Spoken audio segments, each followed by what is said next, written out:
কাল অনুমোদনের কাগজটা নিয়ে এসো প্লিজ।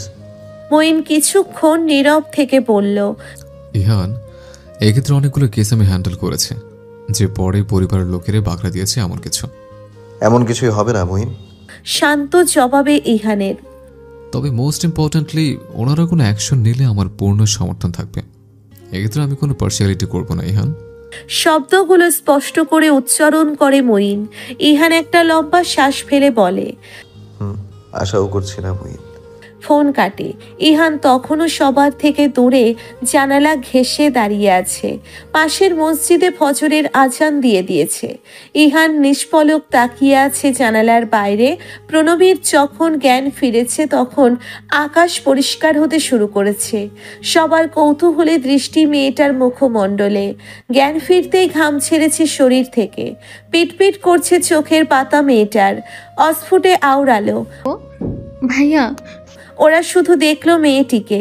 নড়ে চড়ে উঠে বসতে চাইল প্রণবী।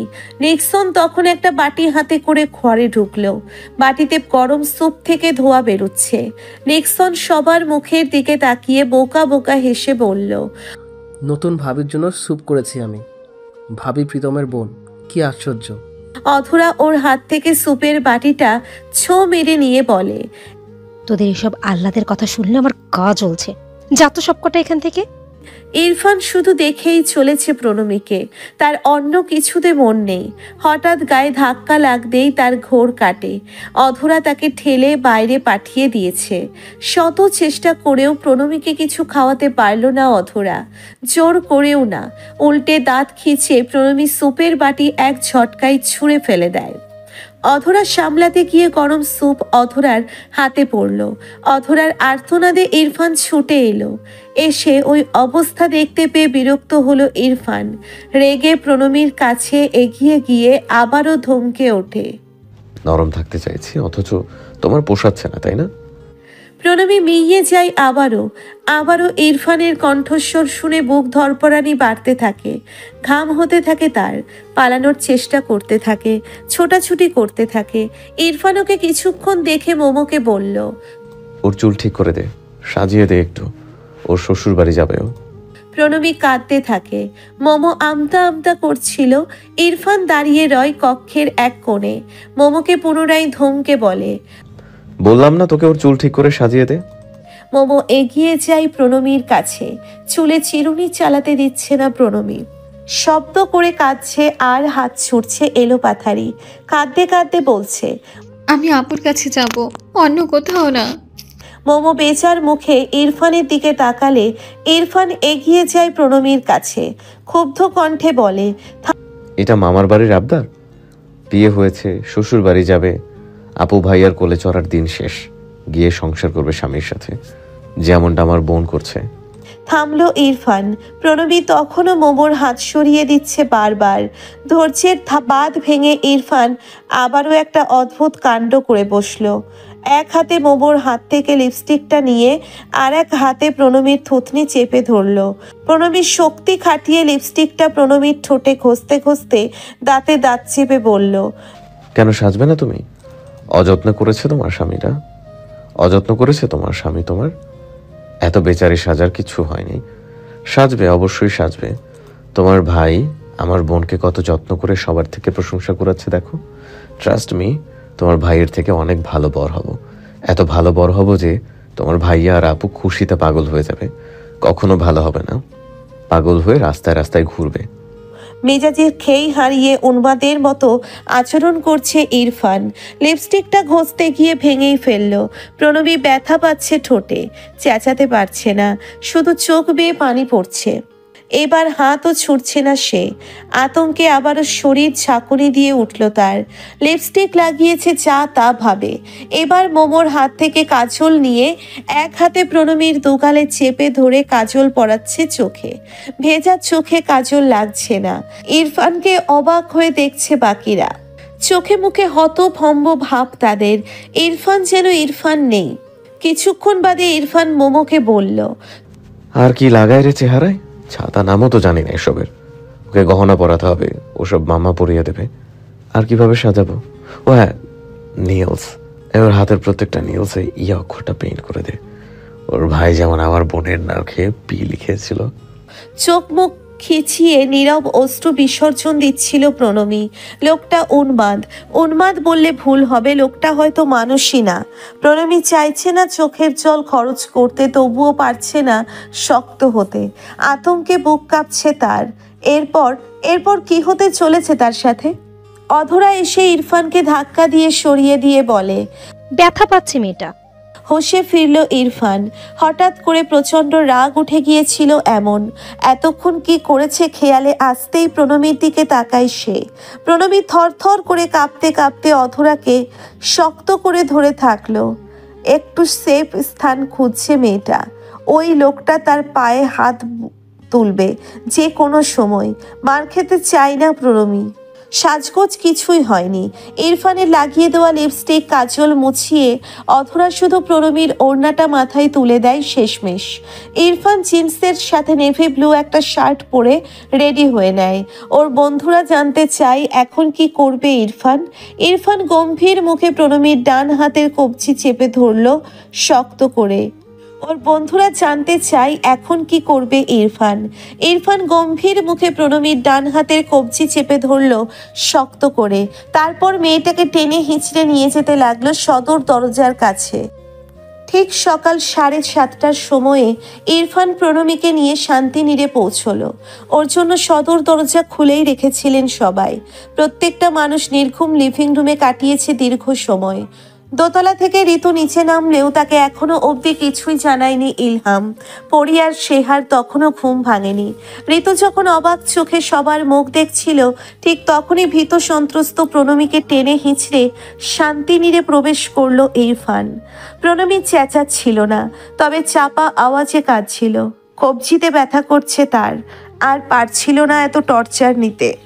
ইরফানের মুখভঙ্গি যার পরনায় শান্ত, আর সব থেকে শান্ত ওর সামনে দাঁড়িয়ে থাকা ইহান, আলো, শামিন, ইলহাম, ইসমাম। শুধু ঋতু বিভ্রান্তের ন্যায় প্রণমীকে দেখছিলেন, মুখে বলছিলেন না কিছুই। ইনশিরাহ দূরে ঠায় দাঁড়িয়ে আসন্ন তাণ্ডবের জন্য মানসিক প্রস্তুতি নিচ্ছে। ইরফান মেয়েটাকে টানতে টানতে আরো 2 কদম এগোলো। সরাসরি শামিনের মুখোমুখি গিয়ে দাঁড়ালো সে।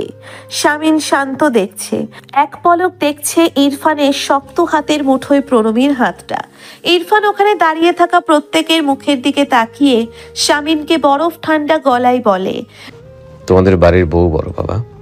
ঋতু ফ্যাল করে তাকিয়ে আছে ছেলের মুখের দিকে।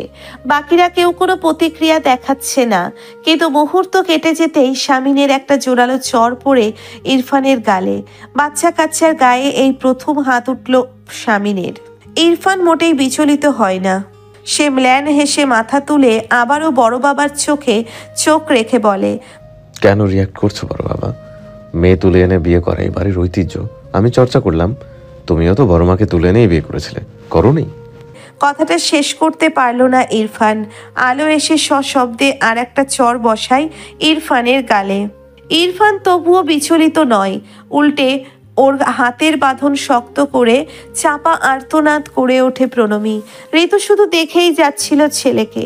সে ভাবছে তার ঘুম কাটেনি হয়তো, এসব হয়তো স্বপ্ন। ইহান একপাশে দাঁড়িয়ে আছে বুকে হাত বেঁধে শান্ত হয়ে। ইলহাম, ইসমাম দুজনেই চুপচাপ বসে আছে, কেউ মাথা তুলে দেখছেও না ইরফানকে। শামিন খুবই ঠান্ডা গলায় ইরফানকে বলে, ওর হাতটা ছাড়। ঘুম ভেঙে যাওয়ায় শেহা ফ্রেশ হয়ে নিচেই নামছিল। রাতে একটা ঘুমের ঔষধ খেয়েছিল ডাক্তারের পরামর্শে, নয়তো এত বেলা অবধি সে ঘুমায় না। নিচে শোরগোলের আওয়াজ শুনে সে দ্রুত পায়ে সিঁড়ি ভাঙছিল, কিন্তু সিঁড়ির মাঝপথে এসেই তার কদম থামল। প্রত্যেককে দেখল শেহা, তারপর নির্নিমেষ দেখতে লাগলো ইরফানের সাথে অপরূপ সুন্দরী মেয়েটাকে, যার হাত ধরে রেখেছে ইরফান। ওখানেই ঠায় দাঁড়িয়ে রইল শেহা। তার কেমন বুক কাঁপছে হঠাৎ, আশ্চর্য রকমের জোরালো শব্দ হচ্ছে বুকে। কিছু হারিয়ে ফেলার সতর্ক ঘন্টা বাজছে সেখানে, যা সে পায়নি, তারা দেখায়নি পাওয়ার। তবে কিছুই বুঝতে পারছে না শেহা। জেদে ইরফানের চোয়াল শক্ত হয়। স্বামীদের কথার কোনো জবাব না দিয়ে প্রণমীকে টানতে টানতে নিস্তলার গেস্টরুমে ঢুকে ভেতর থেকে দরজা লক করে দেয়। শব্দ করে, কেঁপে ওঠে ঋতু, মাথা ঘুরছে তার। বাকিরা সবাই শান্ত। গেস্টরুমে ঢুকে ইরফান প্রণমীকে এক প্রকার ধাক্কা মেরে বিছানায় বসিয়ে দিয়ে নিজেও চুপচাপ বসে থাকে বিছানায়। প্রণমী উঠে আবারও ছোটাছুটি করতে থাকে। লোকটা বাড়ির অতগুলো বড়দের সামনে দরজা লাগিয়ে নিজের দুঃসাহসের সীমা দেখিয়ে দিয়েছে। এখন কি করবে তার সাথে? প্রণমী ছুটছে, একবার গিয়ে দেওয়ালে বাড়ি খেয়ে ঘুরে অন্যদিকে ছুটতে লাগলো। আবারও গিয়ে মুখ থুবড়ে পড়লো একটা টেবিলের উপর। আতঙ্কিত বিপর্যস্ত প্রণমী টেবিলের নিচে ঢুকে গেল আবারও। ইরফান শুধু চুপচাপ বসে রইল। শেহা সিঁড়িতে দাঁড়িয়ে এক দৃষ্টিতে দেখছে বন্ধ দরজাটা, পরপর বোকার মতো দেখছে সবাইকে। ইহান এগিয়ে যায় গেস্টরুমের দরজার কাছে। শান্ত ভঙ্গিতে ইলহাম আর শামিনকে বলে, তোমাদের বৃত্তিত্ব যেন জেগে না ওঠে, বুকে পাথর চাপা দাও। ঋতু কেঁদে উঠল শব্দ করে। ইলহাম নির্জীব হয়ে বসে আছে। ইহান একটা লম্বা শ্বাস ফেলে লাথি বসায় দরজায়। পরপর কয়েকটা লাথিতে ভাঙল শান্তিনীরের গেস্টরুমের দরজা, ভাঙল ভাইয়ের প্রতি ইহানের স্নেহের প্রাচীর। ইরফান তখনও বিচলিত হচ্ছে না, আর তো মাথায় কাজ করছে না জেদে আর তীব্র ক্ষোভে। বড়রা চুপচাপ দাঁড়িয়ে আছে। শেহা সিঁড়িতেই দাঁড়িয়ে। দরজা ভেঙে ইহান পাঞ্জাবির হাত গুটিয়ে রুমের ভিতরে ঢোকে। ইনশিরাহ ছুটে যায় বড় দাদানের পিছু পিছু। ইহানের হাত কাঁপছিল। ইহান দেখতে পেল, তবুও পাত্তা দিল না। অমন পেটানো হাতের প্রথম চটটাই ইরফান নড়ল খানিকটা, তবুও চোয়াল শক্ত করে বসে রইল। দ্বিতীয় চটটা দিয়ে ইহান ইরফানের কলার চেপে ধরল তৃতীয়বারের মতো। আর একটা চর পড়ল গালে, আর একটা, তারপর আর একটা। ইরফান একটুও বিচলিত হচ্ছে না, এত মার খেয়েও একটুও না। ইহানও থামছে না। ইনশিরাহ ছুটে গেল প্রণমীর কাছে, ঝুঁকে বসলো মেয়েটার সামনে। চাপা স্বরে কাঁদছিল টেবিলের নিচে বসে। ইনশিরাহ ওর হাত ধরলেও কেঁপে উঠল সে। ইনশিরাহ নরম গলায় বলল, আমি এনসিরা আপু, এসো, ভয় নেই, এসো। ইনশিরাহ গায়ের সমস্ত শক্তি খরচ করে প্রণমীকে টেনে বার করলো টেবিলের নিচ থেকে। থরথর করে কাঁপছিল মেয়েটা। ওকে দুহাতে আঁকলে ধরল ইনশিরাহ। প্রচণ্ড দুর্বল লাগছে প্রণবীকে। শেষ কখন খেয়েছে কে জানে। এদিকে ইহান চর মেরেই চলেছে ইরফানকে। তার কপালের শিরা দৃশ্যমান, তেজে আর প্রচণ্ড রাগে। বাকিরা সবাই ঠায় দাঁড়িয়েছিল গেস্টরুমের বাইরে, কিন্তু ঋতু পারল না থাকতে। ছুটে গেল গেস্টরুমের ভিতরে। কাঁপা কাঁপা গলায় বড় ছেলেকে বলছে, এখন থাম, একটু থাম। ইহান থামছে না। তবে চর মারতে মারতে ইহান ক্লান্ত হয়ে গেলেও ইরফানের কোনো হেলদোল নেই। প্রত্যেকটা চর যেন তাকে ছুঁতেও পারছিল না। ঋতু বড় ছেলের হাত থেকে ছোট ছেলেকে ছাড়িয়ে নিতে ব্যস্ত। ইহানকে অনুনয় করে বলছে, ঠান্ডা মাথায় বসে কথা বল, ও তো পালাচ্ছে না। মাম্মার কথা গায়েও মাখলো না ইহান। ইরফানের কলার ধরে টানতে টানতে ইরফানের সামনে এনে দাঁড় করালো। ইলহাম চেয়েও দেখল না ছেলেকে। ইহান ঘন ঘন নিঃশ্বাস ফেলে ঘেমে গিয়েছে পুরো। ঋতুকে বলে, আজ 9টায় রিহ্যাবিলিটেশন সেন্টার থেকে ভ্যান আসবে মাম্মা, ওর সব কিছু গুছিয়ে দাও। এই বাড়িতে ওর স্থান নেই। এতদিন শুধু হ্যাঙ্গার ম্যানেজমেন্ট একাডেমির পেছনে বেহুদা পয়সা খরচ করেছি আমরা, ওর তো পুরোটাই শুদ্ধ করতে হবে। ঋতু অসহায়ের মতো দুই ছেলের মুখ দেখে ঘুরে প্রণবীর দিকে তাকায়। ইনশিরাহ নিজের বুকের সাথে মিশিয়ে রেখেছে প্রণবীর মাথাটা। কাঁপুনি থামছে না মেয়ের। ইরফান তখনও ডোন্ট কেয়ার ভাব নিয়ে দাঁড়িয়ে আছে। অতিরিক্ত রাগে মানুষ অন্ধ হয়ে যায়, তবে ইরফানের হয়েছে ব্যতিক্রম কিছু। তার কোনো অনুভূতি নেই। ইনশিরাহ চেঁচিয়ে উঠে ভাইয়ের ওপর, ছি, আমরা 3 বোন তোর, আমাদের কথাও মাথায় আসলো না? কতটা ভোগালি দুই পরিবারকে। সর্বোপরি এই মেয়েটাকে কত নিস তুই ইরফান। আমার জাস্ট ঘেন্না লাগছে এটা ভেবে যে তুই কিনা নিজের বোনদের নিয়ে এতটা পসেসিভ, এতটা ভণ্ডামি কেন বল? ইরফান এক পলক দেখলো ইনশিরাহকে। রাগে ফুঁসছে ইনশিরাহ। আলো ধপ করে একটা সোফাতে বসে পড়ল। স্বামী ইরফানের দিকে একদৃষ্টিতে তাকিয়ে আছে। সব শাসনের ঊর্ধ্বে চলে গিয়েছে এই ছেলে। চূড়ান্ত হতবাক শামীম। তাদের বাড়ির শাসনে এতটাই খামতি থেকে গিয়েছে যে আজ শান্তিনীরের সামান্য রিহ্যাবিলিটেশন সেন্টারের গাড়ি এসে থামবে, ট্রেনে হিঁচড়ে নিয়ে যাবে তাদের আদরের ছেলেকে। আক্ষেপ, এই আক্ষেপ নিয়ে কোথায় মুখ লুকোবে ইয়াসার মির্জা? সেহা সিঁড়িতে যেখানটাতে দাঁড়িয়ে ছিল ঠিক সেইখানটাই দাঁড়িয়ে আছে। একসাথে সিঁড়ির রেলিং ধরে আছে মেয়েটা, তাকিয়ে আছে প্রণবীর মুখের দিকে। অন্য কিছু দেখছে না সে, অন্য কিছু শুনছেও না। সে শুধু শুনছে রাগী মির্জা ওই মেয়েটাকে বিয়ে করেছে, জোর করে হোক যেমন করে হোক বিয়ে করেছে, বউ করেছে ওই মেয়েটাকে। দোতলা থেকে অসুস্থ পরি নেমে এলো। পুরো ঘটনা শুনে সে চেঁচাতে চাইলো ইরফানের উপর। আলো ওকে থামিয়ে দিয়ে বলল, ওকে যতই মারি, যত যা কিছুই বলি, এখন সব কিছুই ওকে ছুতে পারবে না। অযথা উত্তেজিত হোস না তুই, সবাইকে ভাবতে দে। ইহান শান্ত স্বরে জবাব দিল, এত সহজ হবে বাবা? আদৌ কি এত সহজ হবে? কিডন্যাপিং অ্যান্ড ভাইকে সবটা বলতে না দিয়ে ইরফান হাসলো তাচ্ছিল্যের হাসি। হেসে বলল, ও কেন যাবে? ওকে বিয়ে করেছি, আমি যেখানেই যাই আমার সাথে থাকবে। ওর সজ্ঞানে কবুল বলেছে, আর আমি আমার বউ তালাক দেব না। ইহান আবারও তেড়ে যায় ভাইয়ের দিকে, কলার চেপে ধরে বলে, বিয়ে? ওটা বিয়ে? তবে কি প্রীতমেরটা বিয়ে ছিল? ইহান কলার ছেড়ে দেয় ভাইয়ের। এই ছেলের আর কিচ্ছু হবার নেই। ফোনটা বের করে মঈনকে কল লাগায় সে। ঠিক 5 মিনিটের মাথায় শান্তিনীরের অন্তর্মহলে পা রাখে প্রেরণা। ইলায়াও এসেছে তার পিছু পিছু। ওরা সবাই দরজার দিকে দৃষ্টি দিল। বিধ্বস্ত প্রেরণা গায়ের ধূসর রঙা শাড়িটা এখনো অবধি পাল্টায়নি। কুচি এলোমেলো হয়ে গিয়েছে চেহারা, মলিন। সদর দরজায় পা রাখার সাথে সাথে প্রেরণা পা থেকে জুতো খুলে হাতে নেয় তার। নিষ্পলক ওর দিকে তাকিয়েছিল সবাই। শান্ত মুখভঙ্গি প্রেরণার, কিন্তু ওর পদক্ষেপ বুঝতে সময় নেয়নি কেউ। ইরফান স্থির হয়ে দেখছিল প্রেরণাকে। প্রেরণা জুতো হাতে তার দিকেই এগিয়ে আসছে। সবাই ঠায় দাঁড়িয়ে আছে। প্রেরণার পায়ের গতি বাড়তেই ঋতু আটকে ওঠে, ইরফানকে আগলে নিজের পিছনে নেয়। ইনশিরাহু প্রণমীকে রেখে ছুটে আসে প্রেরণার। ন্যায় অন্যায় অপরাধ বুঝলেও একজন বোন কখনো তার ভাইকে জুতোপেটা হতে দেখতে চাইবে না। তারা যতই অবুঝ কিংবা জ্ঞানী হোক, বোনদের কাছে এই দৃশ্য অসহনীয়। প্রেরণা দাঁতে দাঁত চেপে ইনশিরাহ আর ইনায়াকে বলে, ছাড়ো আমাকে। গলা কাঁপছে প্রেরণার। ঋতু ইরফানকে আগলে রেখে কেঁদে ওঠে।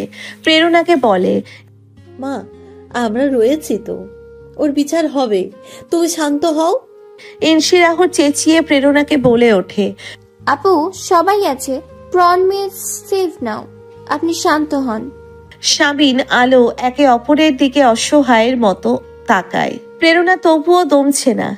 কিছুক্ষণ ধস্তাধস্তির পরে ডুকরে কেঁদে ওঠে সে। ঋতুর দিকে তাকিয়ে বলে, কি শান্ত হব আমি? কি শান্ত হব? আপনার এই জানোয়ার ছেলের কি করেছে জানেন? এমন একটি মেয়েকে নিজের প্রতিহিংসার শিকার বানিয়েছে যে অলরেডি ডেড। আমি শান্ত হব? কি আশা করছেন আমার থেকে? কতটুকু মাহাত্ম্য আশা করছেন? আই এম সরি, আমি মহান নই। প্রণমীকে এবার আলো আগলে নেয়। মেয়েটা টলছিল, কাঁদতে কাঁদতে গোঙানির মতো আওয়াজ বের হচ্ছে প্রেরণার থেকে। ইহান শুধু দেখছিল তাকে। একটু দম ফেলে প্রেরণা ইরফানের দিকে তাকিয়ে কেঁদে বলে, তুমি যাকে ব্যবহার করেছো না প্রীতমের থেকে শোধ তুলতে, সেই মেয়েটির ওপর তার 6 বছর বয়সে রেপের অ্যাটেম্পট হয়েছিল, যার কারণে আজ মেয়েটির চোখে দৃষ্টিটুকুও নেই। আছে শুধু মানসিক ট্রমা, যন্ত্রণা আর গোটা জীবনের জন্য প্রতিবন্ধী তকমা। তুমি জিতেছো। কে বলে তোমাকে লুজার? প্রীতম চ্যাম্পিয়ন। এসব কে বলে? এবার তুমি জিতলে। একেবারে জায়গা মতো আঘাত করেছো ভাই। প্রীতমকে শিক্ষা দিতে এর থেকে বেস্ট কিছু আর হয়ই না। কণ্ঠনালী থেকে কথাও বেরোচ্ছিল না প্রেরণার। বাকিরা সবাই বাকরুদ্ধ। এক প্রকার গ্লানি নিয়ে বাড়িতে তাকিয়ে আছে ছেলেটা প্রণমীর দিকে, যে ইতিমধ্যে আবারও ট্রমায় চলে গিয়েছে। কাঁদছে আলোর বুকের কাছে মাথা রেখে। প্রেরণা কাঁদছে, হাউমাউ করে কাঁদছে। ইরফান প্রেরণার কথাগুলো শুনে ধীরে ধীরে নিজের দৃষ্টি নিয়ে প্রণমীর দিকে স্থির করে। প্রেরণা দুহাতে চোখ মুছে কান্না দমানোর চেষ্টা করে, কিন্তু পারে না। ইনায়া কেঁদে ফেলেছে। মেজো দাদানের দিকে তাকিয়ে চেঁচিয়ে বলে, হেটিউ দাদান। একটা বাক্য ইনায়ার বলার ভঙ্গি ইরফানকে ওর দিকে তাকাতে বাধ্য করে। ইনায়া আবারও অস্ফুটে বলে, হেট ইউ। ইরফান আবারও প্রণবীর দিকে তাকায়। ঋতু প্রণবীর অতীতের কথা জানতে পেরে ইরফানের বুকে কিল ঘুষি মারতে শুরু করে। কাঁদছে সে, ভীষণ অসহায় বোধ করছে। মা হিসেবেও নারী হিসেবেও কাঁদতে কাঁদতে ইরফানকে বলেছে, তুই আর কত জ্বালাবি আমাকে, আর কত। ইরফান ওসব কিছু শুনছিলই না। সে দেখছে প্রণমীকে, অতঃপর দেখতেই থাকলো আবারও সব হুঁশ জ্ঞান খুইয়ে। এর মাঝে প্রীতম চলে আসে মইনের সাথে নিয়ে। প্রীতমের ভাবভঙ্গি যার পরনায় স্বাভাবিক কাল রাতে থেকেই। সে প্রথমেই আলোর কাছ থেকে প্রণমীকে টেনে আগলে নেয়। প্রণমী ভাইকে চিনতেও সময় নেয়, ধরতেই কেঁপে উঠছে যেন। প্রীতম বোনের মাথায় চুমু খেয়ে বলে, আমি ভাইয়া প্রণো, কিছু ভয় নেই। ভাইয়ের শার্ট খামচে ধরে আছে প্রণমী। ওর একটা নিঃশ্বাস প্রীতমকে দুমড়ে মুচড়ে দিচ্ছিল, কিন্তু সে শান্ত শান্ত চোখেই অবাক ইরফানের কাণ্ড। কোনো কিছুই আমার অকাতের মধ্যে ছিল না, না একাডেমিক হিস্ট্রি, না তোর বোন। তবুও সবকিছু যেভাবেই হোক পেয়েছি। আমি সবকিছুর জন্য শুকরিয়া করি সৃষ্টিকর্তার কাছে। তবে আমার সাথে হার জিতের এই খেলায় তোর শেষ চালটা দারুণ ইরফান। আমার সব থেকে দুর্বল জায়গাটাতে আঘাত করে চেকমেট করে দিয়েছিস, দুর্দান্ত। কংগ্রাচুলেশন আমাদের 3 ভাই বোনকে এক রাতে জাহান্নাম থেকে ঘুরিয়ে এনে নিজেকে জেতানোর জন্য। এসব বোনের জন্য করেছিস নিজের। হ্যাঁ, তুই কত ভালো ভাই ইরফান জানিস। আমার মতো লোজার নোস। আমাকে দেখ, নিজের জীবনের একটা ভুলের জন্য নিজের আদরের বোনটিকে আমি আরেকবার শেষ করলাম। না না না, ইরফানকে আঘাত করলো না, আর কথা শোনালো। সে বোনকে ভালোবাসতে ব্যস্ত। ইহান একটা দীর্ঘশ্বাস ফেলে মইনের দিকে তাকিয়ে বলে, অনুমোদনের কাগজ এনেছো? প্রেরণা দুহাতে চোখ মুছে ইহানকে বলল, কিসের অনুমোদন? ইহান নিরেট স্বরে বলল, রিহ্যাবিলিটেশন সেন্টারে পাঠানো হবে ইরফানকে। অর্ডারের কাগজ। এতক্ষণের নরম ব্যথিত প্রেরণা নেই। ইহানের দিকে তাকিয়ে বলল, are you kidding with us Ihan? Ihan দেখছে প্রেরণাকে। মইন টান টান হয়ে দাঁড়িয়ে আছে গম্ভীর হয়ে। বাইরে পুলিশ ভ্যান এসে 544, যা এখনো টের পায়নি এই বাড়ির লোক। প্রেরণা ইহানকে বলতে লাগলো, কিডন্যাপিং অ্যাবিউজের কেস এটা। ও জেল খাটবে। জেল খেটে বেরোনোর পরে আপনি আপনার ভাইকে যেখানে খুশি সেখানে দিতে পারেন। ওকে রিহাবে পাঠান অথবা মদিনাতে, সেটা ওর জেল খাটার পরে। ওর এবং ওর বন্ধুদের নামে কেস ফাইল হয়েছে। ঋতু আতকে উঠল। মায়ের মন মানছে না। পৃথিবী দুলে উঠেছে তার। প্রেরণা ওখানে দাঁড়ানো, প্রত্যেকের দিকে তাকিয়ে বলল, আশা করব এ বাড়ির সবার মেরুদণ্ড আছে, অন্যায়কে প্রশ্রয় না দেওয়ার মুরদ আছে। ইহান জানতো ঠিক এমন কিছুই হবে, তবুও ভাইয়ের মন চেয়েছিল যাতে এমন কিছু না হয়। সে ইরফানের দিকে তাকায় অসহায়ের মতো। ইরফান কারো কোনো কথায় পাত্তা দিচ্ছিল না। তার মস্তিষ্ক আটকে আছে একটি জায়গায়। গতকাল রাতের ঘটনাগুলো সে মনে করেছিল আর প্রণমীকে দেখছিল। শামিন প্রেরণার মুখের দিকে তাকিয়ে বলে, মেরুদণ্ড আছে। বাবা মায়ের ন্যায় অন্যায়বোধ সমস্ত লজিক ছেলে মেয়েদের ব্যাপারে নড়বড়ে হয়ে যায়। হয়তোবা এমন বাবা মা আমরা হইনি, তবে স্নেহের পরিমাণে ভুল করায় আজ আমাদের ছেলের জন্য এমন একটা ফুল কষ্ট পেয়েছে। আমরা লজ্জিত। যদি সম্ভব হতো ওর স্মৃতি থেকে গতকাল দিনটা আমি মুছে দিতাম। এছাড়া কিছু বলার নেই তোমাকে। ঋতু এগিয়ে এলো শামিনের কাছে, কাঁদতে কাঁদতে বলে, ভাইয়া, ও ভাইয়া, ও খারাপ, ও খুব খারাপ। ওকে দিয়ে পা ধরান ওই মেয়ের। তবুও জেলে নয়, জেলে নয় ভাইয়া।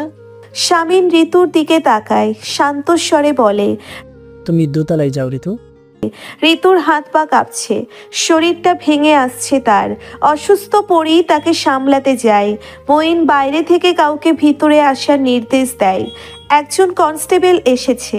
প্রেরণা এগিয়ে গেল প্রণবীর কাছে। এতক্ষণে বোনকে সরাসরি বলল, ও কি করেছে তোর সাথে? প্রণবী কাঁপছে জবাব না দিয়ে। প্রেরণা গলার স্বর উঁচু করে বলল, খুলে বল।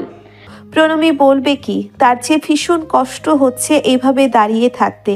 প্রেরণা তখন চেঁচিয়ে উঠল বোনের ওপর, জীবনটা জুজু দেখে ভয় পাওয়ার দিন আটকে নেই প্রণমী, অন্তত আমাদের 3 ভাই বোনের নেই। খুব মুখ খোল, আমার জানতে হবে ও কি কি করেছে। প্রণবী ভাইয়ের শার্ট আরও খামচে ধরল। ইরফান প্রণবীর হাতের দিকে দেখছে। প্রেরণা প্রণবীর হাত ধরে হ্যাঁচকা টেনে বলল, চল থানায় যাবি আমাদের সাথে। ক্ষণে ক্ষণে কঠোর হচ্ছে প্রেরণা। মঈন প্রেরণাকে বলল, ওর প্রতি সংবেদনশীল হন, ধৈর্য নিয়ে বোঝান। ইহান বলল, থানায়ও কেন যাবে? She need rest. প্রেরণা ঘুরে তাকায় ইহানের দিকে। ক্ষোভ উপচে পড়ছে ওর চোখ মুখ দিয়ে। বলল, থানায় যাবে কারণ আমার পোড়া কপালি বোনের বোধশক্তিটুকুও সম্ভবত কাল আপনার ভাই নষ্ট করে দিয়েছে। ও কিছুই বলতে পারবে না, ওকে থানায় নিয়ে চেক করা হবে। তারপর আপনার ভাইয়ের নামে আরও একটি চার্জ লাগানো হবে রেপের। শব্দগুলো বজ্রের ন্যায় আছড়ে পড়ল মির্জা বাড়ির সিনিয়রদের মাথাতে। ইলহাম নিস্তেজ হয়ে বসে রইল। স্বামীর হাত মুষ্টিবদ্ধ করে দুচোখ বন্ধ করে নিল। ইসমাম মাথা নিচু করে বসে আছে। আলো মুখে আঁচল চেপে ধপ করে একটা সোফাতে বসল। ওদিকে ঋতু ডুকরে কাঁদছে। ছেলের নামের পাশে রেপিস্ট তকমা লেগে গিয়েছে সেই আক্ষেপে। ইহান প্রেরণার থেকে চোখ সরিয়ে ইরফানের দিকে তাকায়। ইরফান নিশ্চুপ দাঁড়িয়ে এক প্রকার হ্যাংলা চোখে মেয়েটিকে অবলোকন করছে। প্রেরণা প্রণবীর হাত ধরে টানছে। তখন ইহান এসে ওদের সামনে দাঁড়িয়ে গম্ভীর কণ্ঠে বলে, হে প্রেরণা, আপনি রেগে আছেন, কিন্তু আপনাকে বুঝতে হবে প্রণবী স্বাভাবিক নেই। এই অবস্থায় ওকে থানা, ল্যাব এসবে চক্কর করালে ওর ওপর সেটা আরো বেশি প্রভাব ফেলবে। Try to understand. প্রেরণা মনোযোগের সহিত শুনল ইহানের কথা। একটু যেন বুঝলো। টানা হ্যাচড়া বন্ধ করে বোনকে বুকে টেনে নিয়ে কাঁদছে চুপ করে। ঋতু এবার বুক চাপড়ে কেঁদে চলেছে। ইলহাম মেজাজ দেখিয়ে ইনসি রাহুকে বলে, এই ওকে দোতলায় নিয়ে যা, তোমার ভাল লাগছে না এসব, যা। ঋতু যাবে না। ছেলের হাত ধরে দাঁড়িয়ে আছে, বারবার বলছে, ও মাপ চাইবে, আমি মাপ চাইবো, তবুও জেলে নয়। প্রীতমের কাছে গিয়ে হাত ধরেও অনুনয় করল ঋতু। আলো টেনে নিয়ে আসলো তাকে।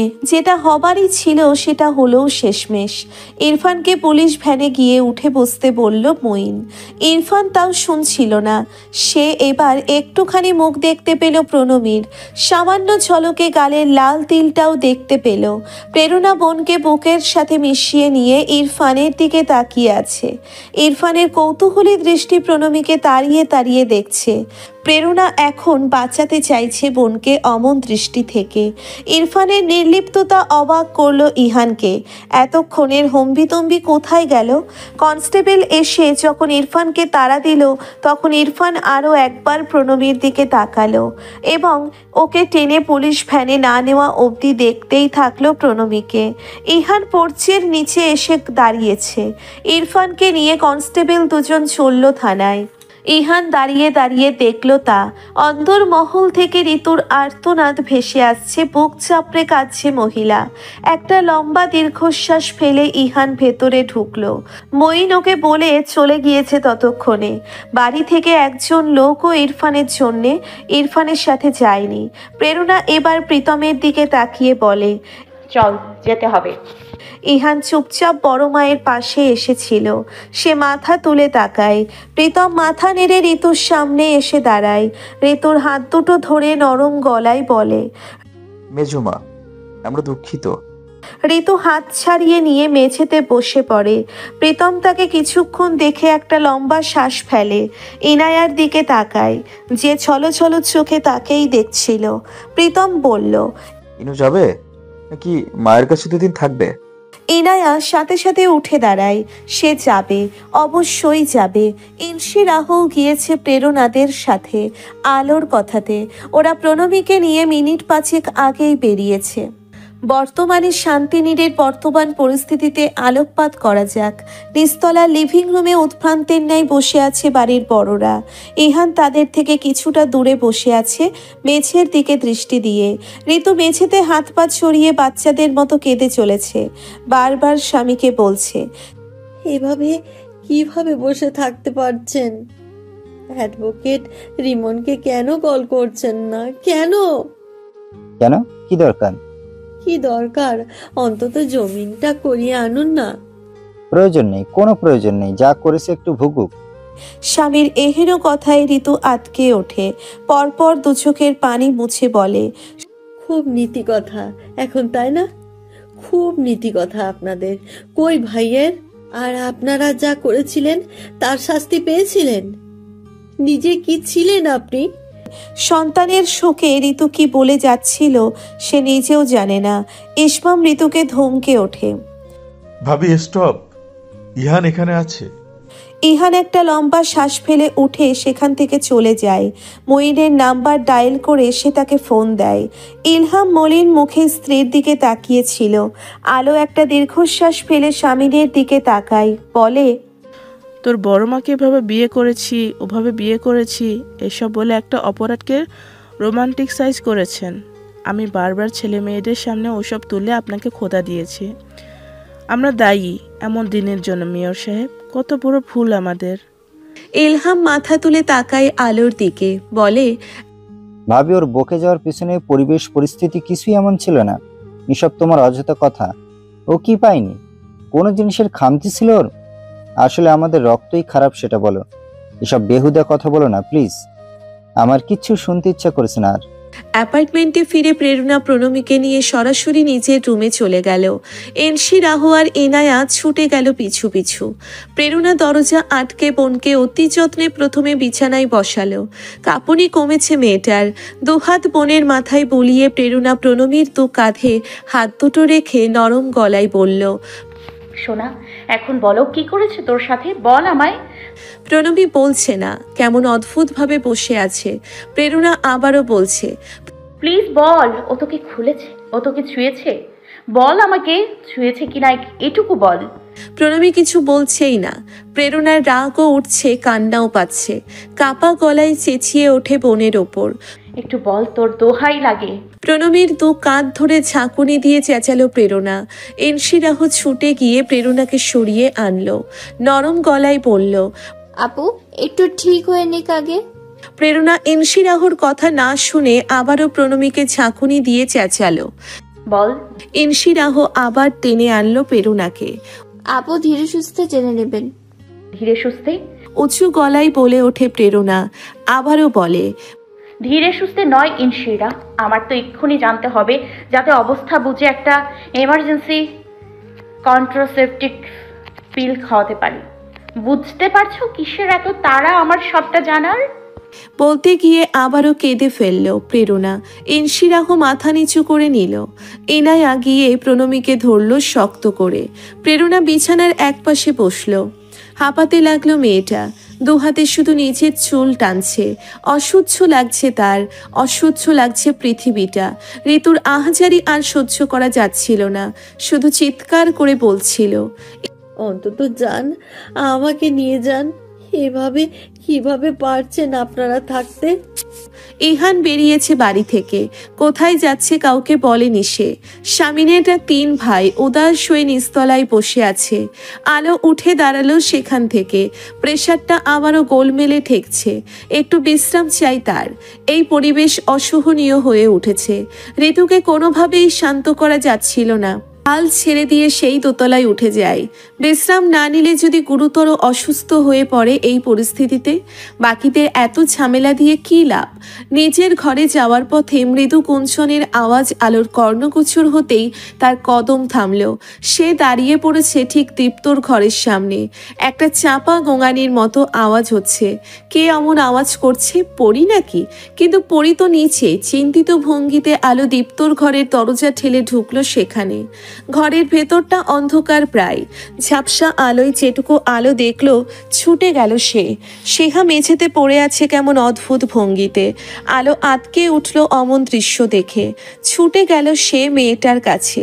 মেঝেতে ঝুঁকে বসে সেহার মাথাটা কোলে তুলে কাতর স্বরে বলল, মা কি হয়েছে? এমন করছিস কেন?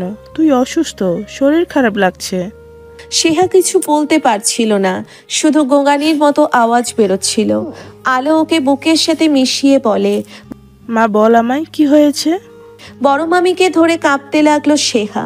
বহু কষ্টে তার কণ্ঠনালী থেকে বেরোলো, বড় মামি, বড় মামি, আমার মনে হচ্ছে আমি মরে যাচ্ছি। ঠিক দুপুর 2টো নাগাদ নিক্সন, রাজন, সৌভিক, রাফি, অধরা, স্নিগ্ধা, স্নেহা, মম সহ বাকিদের পুলিশ যার বাড়ি থেকে অ্যারেস্ট করে নিয়ে এসেছে থানায়। ওরা এখন আতঙ্কিত, ভীত সন্ত্রস্ত মুখ নিয়ে বসে আছে সুপারিনটেন্ডেন্ট মঈন ফরাজির কেবিনে। মেয়েগুলোর মধ্যে অধরা বসে আছে পাথরের মতো, কোনো নড়চড় নেই, অভিপ ব্যক্তিহীন। বাকি 3জন কাঁদছে নাকি কান্না। কনস্টেবল 2জন বিরক্তিতে নাক চোখ কুচকে দাঁড়িয়ে আছে। এই নেকো মেয়ে 3টেকে যখন ধরে আনা হচ্ছিল তখন এরা চেঁচিয়ে 3 পাড়া মাথায় করেছিল, মাম্মা বাঁচাও, পাপা বাঁচাও, যেন পুলিশগুলো ওদের কিডন্যাপ করতে গিয়েছে। এখন এত কান্নাকাটি কিসের? মেয়ে হয়ে আর একটা মেয়ের ক্ষতি করার আগে এসব মাথায় থাকে না? কনস্টেবলগুলোর ইচ্ছে করছে এদের নিজ দায়িত্বে থাপড়াতে, কিন্তু এসপি স্যারের ভয়ে কিছু করতে পারছে না। নাকি কান্নার শব্দ জোরালো হচ্ছে, যেন নাক দিয়ে বাঁশি বাজিয়ে চলেছে। মঈন তিতি বিরক্ত করে মেয়েগুলোর দিকে তাকায়, কিছুক্ষণ ওদের 3জনকে দেখে বলে ওঠে, তোমাদের বয়স 26 বছর, যথেষ্ট বুঝদার। এই ধরনের ঘৃণ্য অপরাধের সাথ দিলে কি শাস্তি হয় সেটা একবার মাথায় এলো না? নাকি ভেবেছিলে বাবা মা শিল্পপতি, বড় ঘরের ছেলে মেয়ে, তাই কেউ কিচ্ছু করতে পারবে না? নিক্সন একটু পর একটা দীর্ঘশ্বাস ফেলে চলেছে, তার মুখে কোনো কথা নেই। মঈন বলতে থাকে, প্রত্যেকের বাবা মা উচ্চশিক্ষিত, এমন সম্মানীয় ব্যক্তিদের আজ থানায় চক্কর দিতে হবে। তবে আফসোস, তোমাদের ছাড়াতে পারবে না। কেস শুরু হলে বেশি টাইম লাগবে না রায় বেরোতে, কমপক্ষে 3 বছর গ্যারান্টি দিচ্ছি আমি। মেয়েগুলো জোরে জোরে কাঁদতে শুরু করে দেয়, তবে অধরা কিছুই করছে না। সে রীতিমতো বিভ্রান্ত। তার সাথে কি হতে চলেছে এটা ভেবে আগামীকাল হবু বরের সাথে বিয়ের শপিংয়ে যাবার কথা ছিল। অনুভূতি শূন্য হয়ে আছে সে, কান্নাও পাচ্ছে না এই মুহূর্তে। মঈন কিছুক্ষণ ওদের আতঙ্কিত মুখবিবর দেখে অতঃপর হাতের ফাইলে সাইন করে কনস্টেবলকে দিয়ে বলে, ওসি সাহেবকে দিন, ওদের লকআপে ভরুন। শূন্য দৃষ্টিতে জানালায় তাকিয়ে আছে প্রেরণা। মস্তিষ্ক পুরোটাই এলোমেলো লাগছে। অদ্ভুত অসহায়ত্বের অনুভূতি ঘিরে ফেলেছে তাকে। এক এমন অসহায়ত্ব যা কেবল প্রেরণাই ভোগ করছে। কেন? তার সাথেই কেন? যদি এত বিপদ তাকেই দেওয়া হবে তবে সৃষ্টিকর্তা অন্তত কাউকে রাখতেন প্রেরণার অভিভাবক হিসেবে।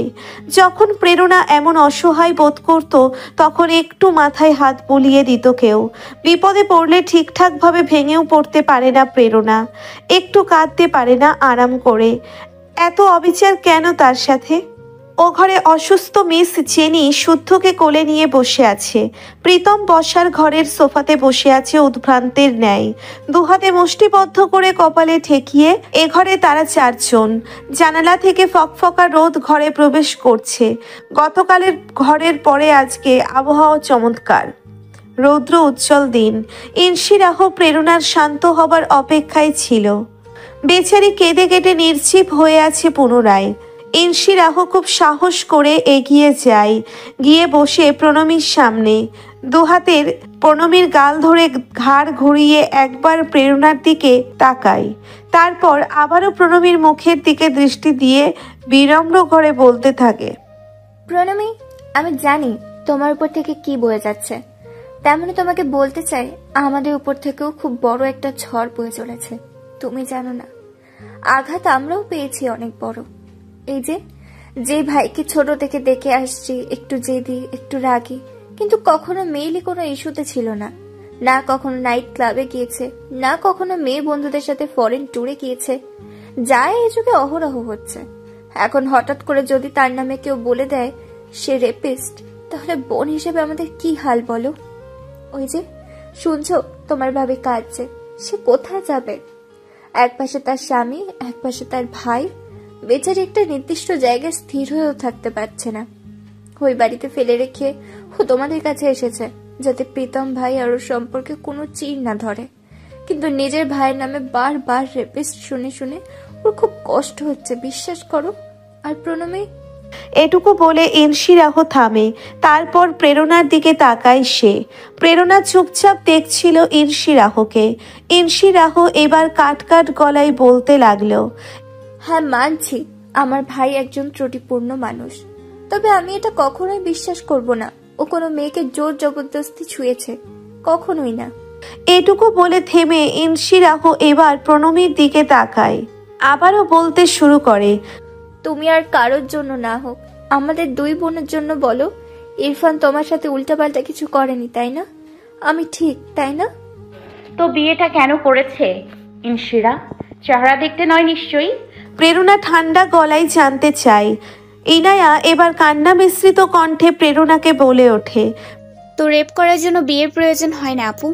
মানছি দাদান খুব খারাপ, বিয়েটা জেদ করে করেছে, তাই বলে এভাবে বারবার রেপিস্ট বলবে না আপু।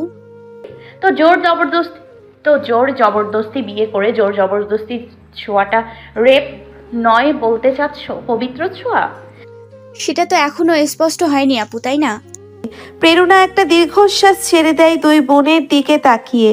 এদের সাথে তর্ক করতে আর মানসিক জোর পাচ্ছে না প্রেরণা।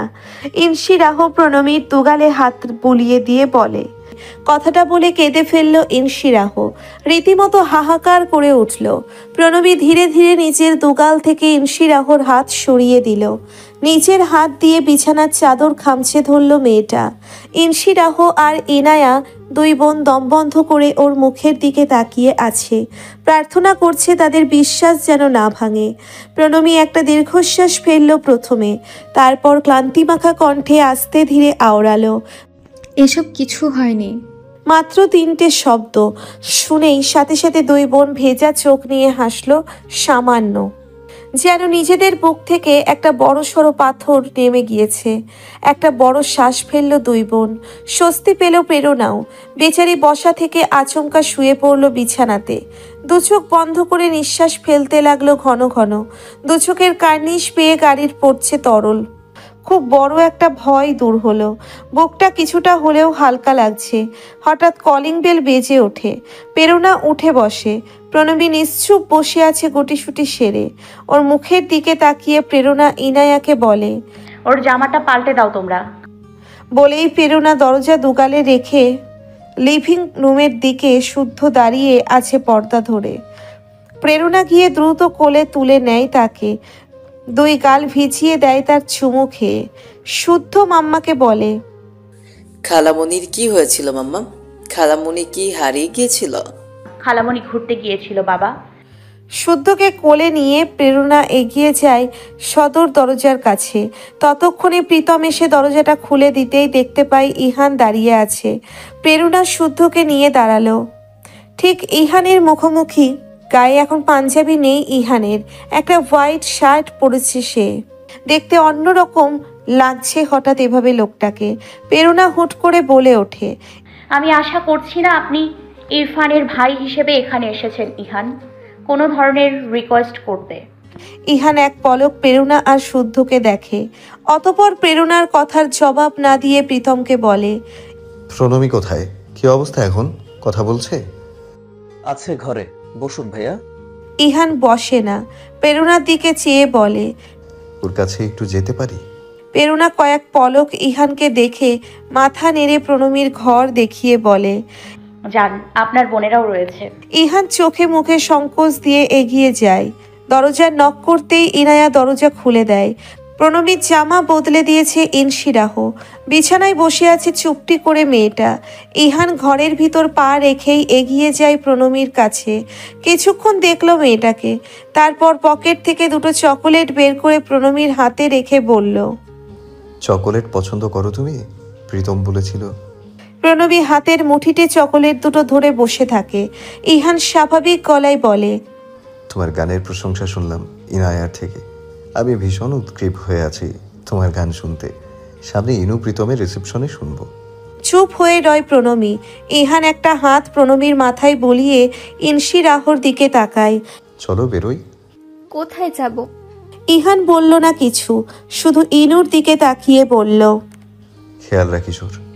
তারপর ইনশিরাহকে নিয়ে ও ঘর থেকে বেরিয়ে প্রেরণাদের লিভিং রুম পর্যন্ত এসে দাঁড়িয়ে পড়ল। লিভিং রুমে প্রেরণা ঝগড়া করছে সম্ভবত কারোর সাথে। প্রীতম তাকে আটকাচ্ছে বারবার। 7 তলার অ্যাডভোকেট আঙ্কেলের ওয়াইফ এসেছিল সমবেদনা জানানোর তাগিদে, সাথে আরও 2 জন প্রতিবেশী। ওনারা এসে স্থানকাল পাত্র না বিবেচনা করেই প্রেরণাকে বলতে শুরু করে, প্রেরণার মেজাজ বিগড়ে গেল। সে আগুনে ঘি ঢাললো 6 তলার এক আন্টি ইনিয়ে বিনিয়ে বলতে লাগলো, রাগ করো না গো প্রেরণা, ওই পরিবার সুপরিচিত একটা পরিবার। প্রণমী একটা ভালো মেয়ে, কিন্তু ওর প্রতিবন্ধকতা তো অস্বীকার করতে পারবে না তুমি। এমন বাড়ির ছেলে ওকে বিয়ে করেছে, ওকে কখনোই এমন বাড়িতে বিয়ে দিতে পারতে? ইলহাম মির্জার ছেলে, সামিন ইয়াসারের ভাইপো।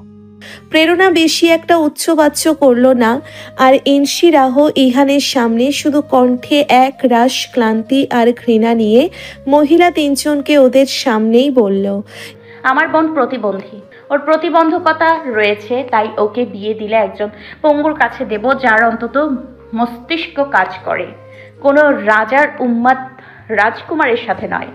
কিন্তু বিয়ে তো শুনলাম হয়েছে প্রেরণা। ইহান আর ইনশিরাহ প্রেরণার কথাগুলো শুনে একে অপরের দিকে তাকায়। তারপর 2 ভাই বোন নিচু স্বরে প্রেরণাকে আসছি বলে অ্যাপার্টমেন্ট থেকে বেরিয়ে যায়। বিপদের মধ্যে আর এক বিপদ, সেহা ভীষণ অসুস্থ সেই সকাল থেকে। ঋতুবাদে বাড়ির প্রত্যেকে ভীষণ ছোটাছুটি করছে মেয়েটার জন্য। আলো সকালবেলা সেহাকে ওভাবে পড়ে থাকতে দেখে শামিনকে ডেকে নেয়। শামিন সেহাকে মেঝে থেকে পাঁজা কোলা করে তুলে বিছানায় শুইয়ে দিয়েছিল। দীর্ঘ সময় কেঁদে চুপ হয়ে যায় সেহা।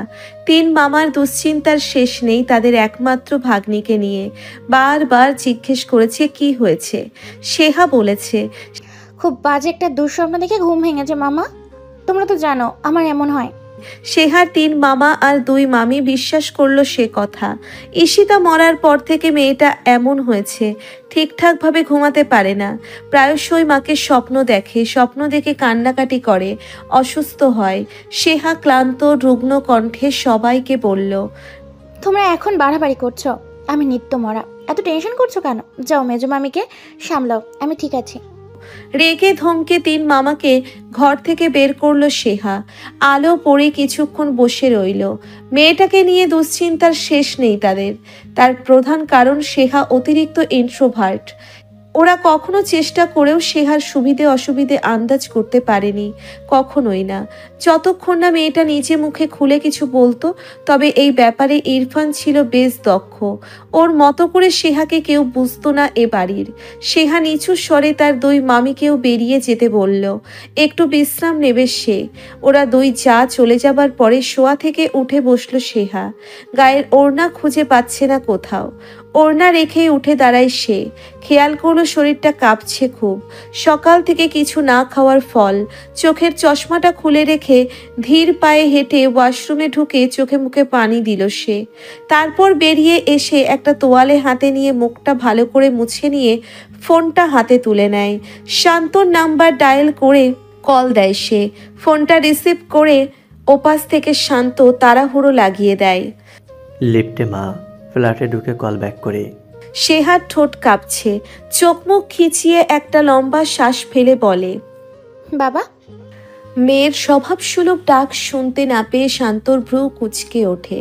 বুকটা কেমন করে উঠল হঠাৎ। পর মুহূর্তেই উদ্বিগ্ন হয়ে জিজ্ঞেস করে, কি হয়েছে মা, শরীর খারাপ? তুমি অফিস থেকে ইমার্জেন্সি লিভ নিতে পারবে? এর রাতে তাড়াতাড়ি এসো। নিস্তেজ কণ্ঠে সেহা বলল। কেন? অবাক হয়ে যায় শান্ত। সেহা জড়ানো গলায় বলতে থাকে, আমি যেতে চাচ্ছি এখান থেকে। শান্ত ভীষণ অবাক, বলতে লাগলো, তো ছুটি পেয়ে কত নাচলে? পুরো ছুটি নাকি মামা বাড়িতে কাটাবি বললি? বাবা, বাবা এসো, নিয়ে যাও আমাকে প্লিজ। এইটুকুই বলতে পারল সেহা। তারপর ফোন কাটে সে। শান্ত ফোনটা হাতে নিয়ে স্ক্রিনের দিকে তাকিয়ে থাকে নিষ্পলক। স্ক্রিনে ঈশিতা, শান্ত আর সেহার একটা ফ্যামিলি ফটো, যেটাতে সেহার ফোকলা দাঁতের হাসি ছিল। এমন করে মেয়েটা এখন আর হাসে না, কেমন বড় মহিলাদের মতো আচরণ করে সব সময়। ভাবতে ভাবতেই শান্ত অ্যাপার্টমেন্টে ঢোকে, একটা অন্ধকার অ্যাপার্টমেন্ট যেখানে ঈশিতা নেই। শান্ত অফিস থেকে বাড়িতে ফেরার পরে ঈশিতা চেঁচিয়ে ওঠে না, এই স্যানিটাইজ করো হাত, তারপর মেয়েকে কোলে নাও। ইহান একদৃষ্টিতে দেখছে ভাইকে। দুই ভাই দুজনের মুখোমুখি দাঁড়িয়ে আছে। তাদের মাঝখানে দূরত্ব 1 হাতেরও কম জায়গা, তবে প্রাচীর রয়েছে লোহার শিকের। ইনশিরাহ ইহানের থেকে কয়েক গজ পিছনে দাঁড়িয়ে উকি মেরে দেখছে ইরফানকে, যে ভোলা ভোলা মুখ করে দাঁড়িয়ে আছে। এখন দেখে মনে হচ্ছে বাচ্চা একটা ছেলে। অবশ্য এই ছেলেটির আচরণ বড় বৈচিত্র্যময়। একরকম আচরণ করে বিরক্ত হয়ে গেলে আচরণে বৈচিত্র্য নিয়ে আসে। এই যে এখন দেখে মনে হচ্ছে ভাজা মাছ উল্টে খেতে জানেই না। ইরফানের পিছনে ওর বন্ধুরা বসে আছে মেঝেতে। প্রত্যেকের পরনে হুডি আর 3/4 প্যান্ট। অভিযোগের ভিত্তিতে যাকে যেভাবে পেরেছে পুলিশ বাড়ি থেকে ধরে এনেছে। এরা অবিকল ইরফানের মতো গোবেচারা মুখ করে বসে আছে।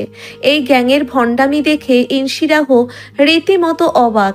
তার কাছে মনে হচ্ছে শুধু ইরফান নয়, এদের প্রত্যেককে 3 মাস করে রিহ্যাবিলিটেশন সেন্টারে রাখা উচিত। ইহান ভাইয়ের দিকে কিছু সময় শান্ত চোখে তাকিয়ে থেকে প্রথমেই যে কথাটা বলল, তা হলো কিছু খাবি? ইরফানের বন্ধুরা মাথা তুলল।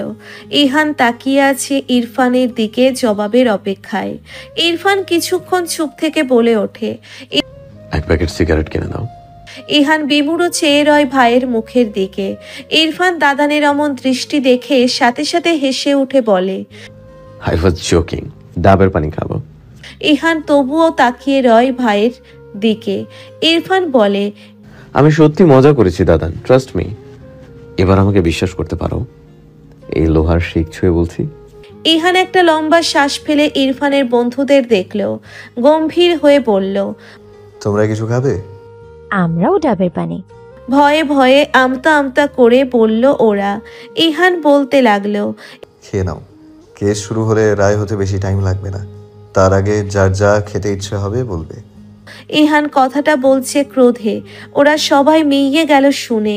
নিক্সন ওদের গ্যাংয়ের দয়ালু খ্যাত ব্যক্তি চিন্তিত গলায় বলল, ভাইয়া মেয়েগুলোরও কি 7 বছর জেল হবে? ওরা তো কেউ সরাসরি ইনভলভ ছিল না। আর অধরা, ওর নিক্সন তো নেক্সট উইকের বিয়ে। ইহান তাচ্ছিল্যের হাসি হাসল নিক্সনের কথায়। দৃষ্টি সরিয়ে ইরফানের মুখে রাখলো। শ্যামলা রঙের ক্লিন শেপ করা গাল দুটো লাল লাল হয়ে আছে এখনো চড়ের আঘাতে। কিছু মুহূর্ত সেদিকে তাকিয়ে থেকে ইহানের শক্তপোক্ত হাতটা তার আনমনেই ইরফানের গালে রাখে। কৌতূহলী দৃষ্টিতে আঘাতের দাগগুলো দেখে যেখানটাতে লাল হয়েছে বেশি। ইরফান কিছুটা চমকে ওঠে, পরপর হেসে বলে, ব্যথা পাইনি দাদান। ইহান হাত সরিয়ে গলা খাকারি দেয়। পুনরায় গম্ভীর হয়ে যায় ইহান। তারপর ইনশিরাহর দিকে তাকিয়ে বলে, তুই কথা বল, আমি আসছি। ইহান চলে যায় সেলের সামনে থেকে। ইনশিরাহ এগিয়ে যায় ভাইয়ের নিকটে। চোখ দুটো ফুলে আছে কাদার ফলে তার। ইরফান হেসে বলল, তুই আমার জন্য কেঁদেছিস? ওরে বাপরে, তুই এত খারাপ কেন? ইনশিরাহ মেজাজ দেখিয়ে বলল, জানি না। আচ্ছা শোন, আমার বিয়ে করা বউকে মুখ খুলেছে, মানে ঠোঁট নেড়েছে। ইনশিরাহ একটা দীর্ঘশ্বাস ফেলে বলে, তা জেনে তোর কি? এখন নিজের কথা ভাব, বউ বউ করিস না, এনাফ। ঠিক তা না, ও কি কাল রাতের ঘটনায় কি মানে করছিস? স্পষ্ট করে বল। বিরক্তি ইনশিরাহর কণ্ঠে। ইরফান একটা লম্বা শ্বাস ফেলে নিচু গলায় ইনশিরাহকে বলতে থাকে, একটা ছোট কাজ করবি? তোর তো ভালোই খাতির ওদের সাথে। ও বাড়িতে যাবে, তোর ভাবির কানে কানে গিয়ে বলবি আমি গতকাল রাতে এক মুহূর্তের জন্য ওকে ওই চোখে দেখিনি, যেমনটা ওর বোন আমাকে অপবাদ দিল। এমন কোনো চিন্তাও আসেনি আমার মাথায়, না আমি ওই মনোভাব নিয়ে ওকে ছুঁয়েছি। সেটা ওর 6 বছরের সময় হয়েছিল। ওর লাইফে জাস্ট একটা বাজে অ্যাক্সিডেন্ট ঘটিয়ে দিয়েছে আমি রাগের মাথায়। তবে ওর ছোটবেলার দুর্ঘটনার পুনরাবৃত্তি হয়নি, এটা ওকে বলবি। Not for her but for me. দৃঢ়তা ইরফানের কণ্ঠে। পারবো না। পারবি। আর একটা কথা, প্রীতমের কানে কানেও একটা কথা বলবি। কি বলবি? তোর বোনটা ভীষণ সুন্দর। আচ্ছা বলবো। ইনুকেও কানে কানে একটা কথা বলবি। কি বলবি? ও আমাকে হেট করলেও আমি ইনুকে ভীষণ ভালোবাসি। ইনশিরাহর চোখ ভিজে উঠল। ভেজা চোখ টিস্যু পেপারে মুছে বলল, আর কাকে কি বলতে হবে? সব থেকে বিশেষ মানুষকে একটা বিশেষ মেসেজ দিবি আমার তরফ থেকে। কাকে? কি মেসেজ? বিশিষ্ট জ্ঞানী প্রেরণা আপাকে বলবি তার জুতোর স্টানটা চমৎকার ছিল। জ্যাঠান দেখে মাইন্ড খায়নি। উনি আমার শাশুড়ি স্থানীয়, তবে এভাবে রেপিস্ট বলে দেয়ায় ভীষণ কষ্ট পেয়েছি আমি। এটা উনি ঠিক করেননি, ভেরি ব্যাড। ইনশিরাহ হাসলো বিদ্রুপের হাসি, বলল, তো অপবাদ দেব না? বিয়ে করেছিস কেন তবে স্টুপিড? গোটা একটা রাত মেয়েটাকে আটকে রাখলি। তাও ঠিক, তোর কথায় লজিক আছে। কেন এমন করলি? কাঁপছে ইনশিরাহর গলা। শোন, একটা লোকের সাথে তোর 7 বছরের শত্রুতা, মানে তুই ইট মারলে সে পাটকেল মারবে। তো হঠাৎ দেখলি সে তোর বোনকে নাকি প্রচুর ভালোবাসে। এটা তোর কাছে কতটুকু বিশ্বাসযোগ্য? করবি বিশ্বাস? না, করব না। তাই বলে আমি তাকে উন্মাদের মতো মেরে দিয়ে আসবো না। প্রতিশোধ নিতে তার বোনকে তুলে এনে বিয়ে করব না। তুই কেন বিয়ে করবি? তুই তো মেয়ে। হাসতে হাসতে বলে ইরফান। ইনশিরাহ চূড়ান্ত বিরক্ত হয়ে বলে, স্টপ, তোর ভাড়ামি ভালো লাগছে না। আচ্ছা, অফ গেলাম। তোর এই কথাটাতে লজিক আছে, তার মানে আমিই খারাপ। আবারও হেসে ফেলল ইরফান। ইনশিরাহ ভাইয়ের দিকে কিছুক্ষণ নিষ্প্রভ তাকিয়ে থেকে বলল, তুই অসুস্থ ইরফান, তুই বুঝতে পারছিস? পারছি। আমার একটা কথা রাখবি? কি? এই বিপদ যদি উতরে যায় তবে ট্রিটমেন্ট নিয়ে একেবারে শান্ত একটা ছেলে হয়ে যা। তোদের হজম হবে না, সত্যি বলছি। এখন তো বদ হজম হয়ে গিয়েছে বাড়ির সবার। এত রাগ, এত রাগ। এখন কেমন লাগছে? একটু রিয়েলাইজেশন আসেনি? অবশ্যই এসেছে। ভালো লাগছে খুব এখন? ওই মেয়েটার জন্য খারাপ লাগছে না? বাড়ির সবার জন্য খারাপ লাগছে না? ইরফান চুপচাপ দাঁড়িয়ে থাকে। ইনশিরাহ আবারও কেঁদে ওঠে ফুপিয়ে। ইরফান বোনের দিকে তাকিয়ে থাকে অপলক। কাঁদতে কাঁদতে নিঃশ্বাস নিতেই ইনশিরাহ পিটোপিটি হওয়ার ওদের সম্পর্ক যেমন ছিল দা কুমড়ো, তেমনি দুজন ছিল দুজনের ঢাল। ইরফান বোনকে এমন কাঁদতে দেখে গম্ভীর কণ্ঠে বলে, স্টপ ইসি। Do you have any idea তোর ক বছরের জেল হবে? এত উন্মাদ কেউ হয়? কাঁদতে কাঁদতে বলল ইনশিরাহ। ইরফান কিছুক্ষণ নিশ্চুপ হয়ে ইনশিরাহকে বলে, আচ্ছা বাদ দে, শোন, দেখবি আমি এক হাতে তালি বাজাতে পারি। দেখা। দীর্ঘশ্বাস ফেলে ইনশিরাহ। ইরফান লোহার শিক গলিয়ে হাত বাইরে বের করে ইনশিরাহর গালে পরপর 3-4টে চাপড় মেরে বলে, এই দেখ, এইভাবে এক হাতে তালি বাজায়। কান্না থামিয়ে গালে হাত দিয়ে হতবাক হয়ে ইরফানের দিকে তাকিয়ে আছে ইনশিরাহ। ইরফান হাসছে। বোনের কান্না থামিয়েছে তাকে চমকে দিয়ে মির্জা বাড়ির অর্ধ উন্মাদ ছেলে ইরফান মির্জা। হঠাৎ করে হেসে ফেলেছে ইনশিরাহ। ইরফানের বন্ধুরা ওদের দুই ভাই বোনকে অবাক চোখে দেখছিল। সিরিয়াস কথাবার্তা বলতে বলতে এখন দাঁত বের করে হাসছে দুজন। সারাদিন কি করেছিস? খুব মশা এখানে? হাসি থামিয়ে বলে ইনশিরাহ। গতকাল রাতের কথা ভেবেছি। ইরফান হাসি থামিয়ে পুনরায় গম্ভীর হয়ে বলে, ও কি বলেছে? কে? ওই তোর অ্যাক্সিডেন্টাল ভাবি। তোর খুব প্রশংসা করেছে, বলেছে তুই খুবই নাইসলি ট্রিট করেছিস ওকে কাল। তোর মতো মানবিক লোক হয়ই না এই দুনিয়ায়। ইনডিড, শত্রুর বোনকে ওর থেকে ভালো ট্রিটমেন্ট দেওয়াও যায় না। প্রীতম কিন্তু দিয়েছিল নায়াকে নেপালে। ওর সমস্যা আছে, ওর একটা শখ সবসময় হিরো সাজার। তোর যেমন ভিলেন সাজার শখ। কারেক্ট, তোর এই কথা তো লজিক খুঁজে পেলাম। আচ্ছা শোন, প্রীতম কার একটা কথা বলবি? কি বলবি এবার ওর সাথে জিতে ভালো লাগেনি। ইনশিরাহ এক দৃষ্টিতে দেখছে ভাইকে। ইরফান খুব দ্রুত মুখভঙ্গি বদলে তাকে বলে, আচ্ছা শোন না, দাদানকে ভয় বলতে পারি নাই। আই নিড আ সিগারেট, তুই একটা দিয়ে জানা। দুঃখী দুঃখী মুখ করে ইরফান বলল। ইনশিরাহ চোখ ছোট ছোট করে ভাইয়ের দিকে তাকিয়ে আছে হতভম্ব হয়ে। এর মাঝে ইহান এলো ডাবের পানি নিয়ে। ইহান ওদের দুজনকে ওভাবে নিচু স্বরে ফুসুর ফাসুর করে কথা বলতে দেখে বলল, হোয়াট?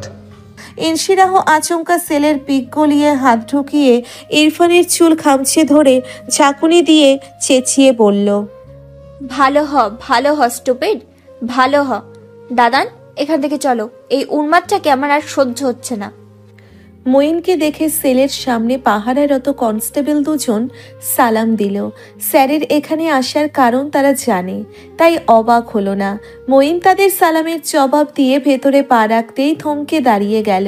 ইনসি রাহ ইরফানের চুল খামচে ধরে ঝাঁকুনি দিচ্ছে। ইরফান নিজের চুল ছাড়াতে না পারায় পাল্টা ধরল ইনসি রাহর চুল। হতভম্ব ইহান চোখ বড় বড় করে ভাই বোনের দিকে তাকিয়ে আছে। মঈন বিস্ময়ে তাকিয়ে দেখল ওদের কয়েক মুহূর্ত পরপর গম্ভীর স্বরে বলল, হেই, হোয়াটস গোইং অন? থেমে গেল দুজনেই, ছেড়ে দিল একে অপরের চুল। ইনসি রাহ লাফিয়ে কয়েক কদম পেছনে চলে যায়। মঈন রীতিমতো হতাশ এদের আচরণে। কথা না বাড়িয়ে ইহানকে বলল, যদি চাও আমার অফিসে এসো, এখানে পরিবেশ ভারী অদ্ভুত। ইহানকে দেখে ঠোঁট প্রশস্ত করা একটা হাসি দিল মঈন। বিনিময়ে ইহান সামান্য হাসল। কেবিনে ঢুকে চেয়ারে বসল ইহান। ইনসি রাহ মঈনের কেবিনের দরজায় দাঁড়িয়ে আছে। তার দ্বিধা হচ্ছে, ঢুকবে কি ঢুকবে না এটা নিয়ে। একটু আগের ঘটনায় সে লজ্জিত। মঈন এক পলক দৃষ্টি দিল ইনসি রাহর দিকে। ইহান তখন ঘাড় ঘুরিয়ে ইনসি রাহকে বলল, কিরে আয়। গুটি গুটি পায়ে এগিয়ে গেল ইনসি রাহ। পা মাথা অস্বস্তি নিয়ে বসল ইহানের পাশের চেয়ারটাতে। মঈন মাত্র কয়েক পলকে খুব নিখুঁতভাবে দেখে নিল ইনসি রাহর ভেজা গাল, ফোলা চোখ। টম্বয় বসে আছে মাথা নিচু করে। জানালার কাচ গলিয়ে শেষ বিকেলের কমলা রঙের রোদ এসে ভেজা গাল দুটোতে লালচে আভা এনে দিয়েছে। বেশিক্ষণ তাকিয়ে থাকলে পারল না মঈন। অদৃশ্য কেউ যেন হঠাৎ তাকে বলল, Moin, your time is over, এবার চোখ সরাও। অত বেশি তাকিয়ে থাকাটা দৃষ্টিকটু। মঈন চোখ সরিয়ে ইহানের দিকে তাকিয়ে বলল, বিধ্বস্ত লাগছে তোমাকে। ইহান ম্লান হাসল, বলল না কিছু। মঈন বলতে লাগলো, ভাইয়ের সাথে কথা হলো ভালো মতন? হ্যাঁ।